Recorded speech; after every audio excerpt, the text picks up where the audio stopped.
Cricket ఇండియాలో ఒక మతం. అలాంటి క్రికెట్ను భ్రష్టు పట్టిస్తున్నారు. ముఖ్యంగా కొంతమంది కోసం, అంటే కొంతమంది సంతోషం, స్వార్థం కోసం మొత్తం టెస్ట్ క్రికెట్ని భ్రష్టు పట్టిస్తున్నారు. ఎప్పటి నుంచో ఇది మొదలైంది. ఎన్నో ఓటములు ఇంటా బయట, ఇండియా లోపట అలాగే విదేశాల్లో కూడా మన ఓటములు మనం రెగ్యులర్గా చూస్తూనే ఉన్నాం. ఆ ఓటములు కూడా ఎలా ఉన్నాయంటే,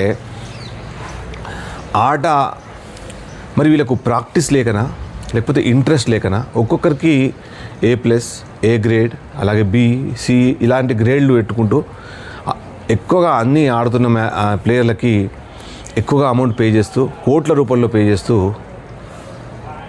మీకు తెలుసు ఎట్లా పే చేస్తారో, వాళ్ళు ఎంత సంపాదిస్తారో.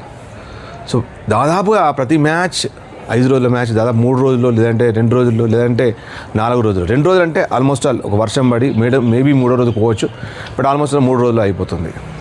సో ఇంకొకటి ఏంటంటే, చాలామంది గ్రౌండ్లోకి రాకపోవచ్చు, స్టేడియంలోకి రాకపోవచ్చు, కానీ ఇంట్లో ఉంటూ, టీవీలో చూస్తూ, మొబైల్లో చూస్తూ, అలాగే పని చేస్తూ, స్కోర్లు చూస్తూ కూడా వాళ్ళ జీవితంలో క్రికెట్ ఒక భాగం అయిపోయింది.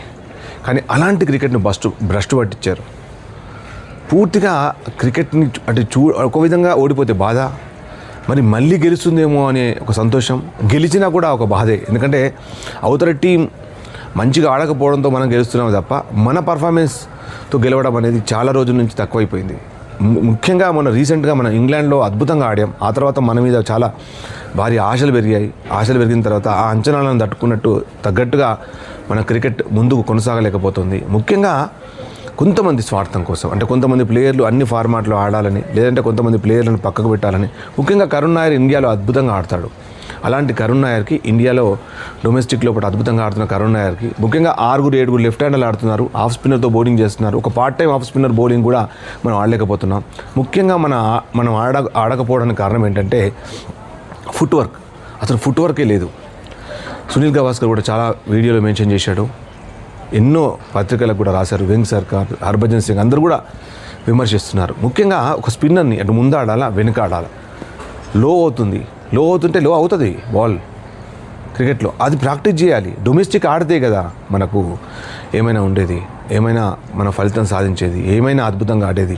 ముఖ్యంగా డొమెస్టిక్ ఆడకపోవడంతో ఈ వికెట్లన్నీ ఇండియా లోపల సర్ఫేస్ అన్నీ అలానే ఉంటాయి. బాల్ బౌన్స్ అవుతూ ముఖ్యంగా స్పిన్నర్లకు అనుకూలిస్తాయి. నీకు తెలుసు ఆ విషయం, ప్రతి ఒక్క ప్లేయర్కి తెలుసు. ఇంత క్యాజువల్గా ఎలా ఆడిపోతున్నారు మీరు? సో ముఖ్యంగా ఇంకా అతి ముఖ్యమైన విషయం ఏంటంటే, కొంతమంది ప్లేయర్లు ఆడుతున్న షాట్లు చూస్తే అటు బాల్ మీద పడిపోతున్నారు.